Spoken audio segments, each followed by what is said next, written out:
Well, he is a comedian, author, and TV host. Jo Koy has been breaking audience records for years, selling out arenas around the world. And he's coming back to New York, so we can only hope we hear more about his mother. My mom cured everything with Vicks Vaporize. Vicks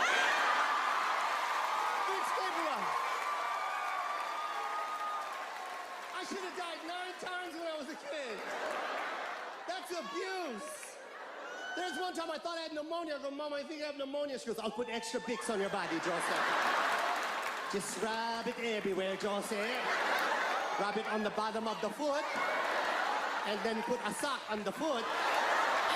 And then the pneumonia will come out of the foot, Joseph. Ladies and gentlemen, boys and girls, please welcome friend of the show, Jo Koy.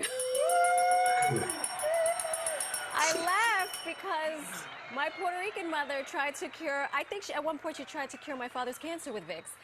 There's nothing Vicks can't cure. I can't believe you just said that. That's it. You know what? I keep it real here. First of all, thank you for joining us this morning. You're such a pleasure to have on. We love hearing these stories about your mom. She's kind of like a staple in part of your skits. Would she still love you had you taken on the job at Macy's? Would she have preferred you work at Macy's instead of being a comedian? She probably would. She'd probably brag about me more. Oh my God, Joseph, he really knows a lot about tennis shoes. And now the Macy's, there's, by the way, gorgeous. Gorgeous. And you would have really been at the top of the list because the Macy's Thanksgiving Day Parade is coming back live and in person. So imagine you could have been on a float with your mom. Oh, she would have loved that, just being on a float. Oh my God, hi everyone. It's just a big Vicks boat, just a big Vicks float, just for my mom. Right. So I also know that you talk about your mom's rice. It is a staple at your house. It was a staple at my house. Did she teach you to cook rice? Was there a secret she taught you about cooking rice? Yeah, it's like mandatory. Every kid has to learn how to make rice because that's your responsibility. If there's no rice, you might as well not come out of your room. Why is there no rice? How are we supposed to eat, Josette, if there's no rice? So every day there had to be rice. The rice was always cooking. I know. To this day, when I walk into my mother's apartment, the first thing I smell is rice. It's rice. Followed by Vicks, yes. Followed by Agua Florida. I always tell people when they stay the night at my mom's house, if you're going to go into the kitchen late at night, just look for the little red light on the rice cooker. That's the kitchen. That's right. So besides being back on the road at comedy clubs, you're also hosting a new Netflix show, Metal Shop Masters. I want to take a quick look.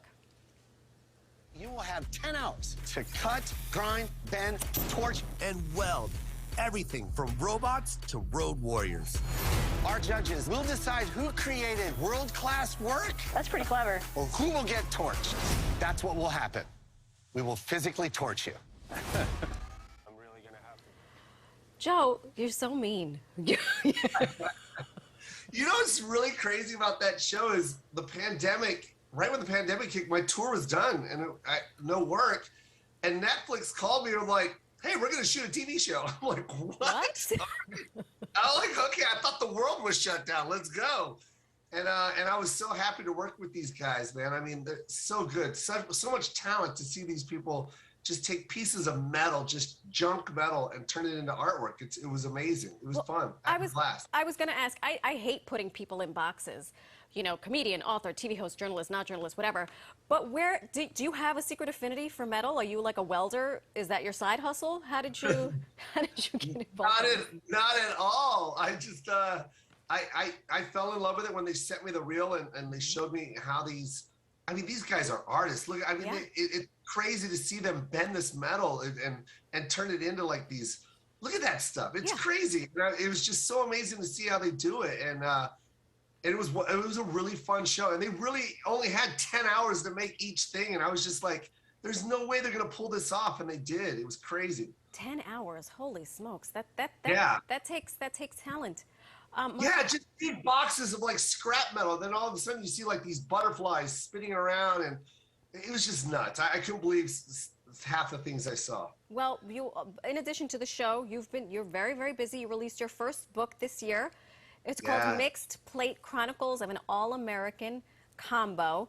and you talk Yeah. about being raised as American Filipino and the challenges it brought you, things that you thought were normal, but now you look back and you think that was not normal. Can you talk to No, us? it wasn't. Yeah, can you talk to us about that? Because I feel very much the same way about my own upbringing. Yeah, I just you know, there's a struggle when you live in America. There's a lot of beautiful things that can happen when you want to, you know, make things happen in America, but there's also a lot of adversities, and I didn't realize how many I had until I wrote this book, and I got very emotional when I had to do the audio version of this book. I never cried so much in my life, Oh. and I remember when we were done, it took me 7 days to read it.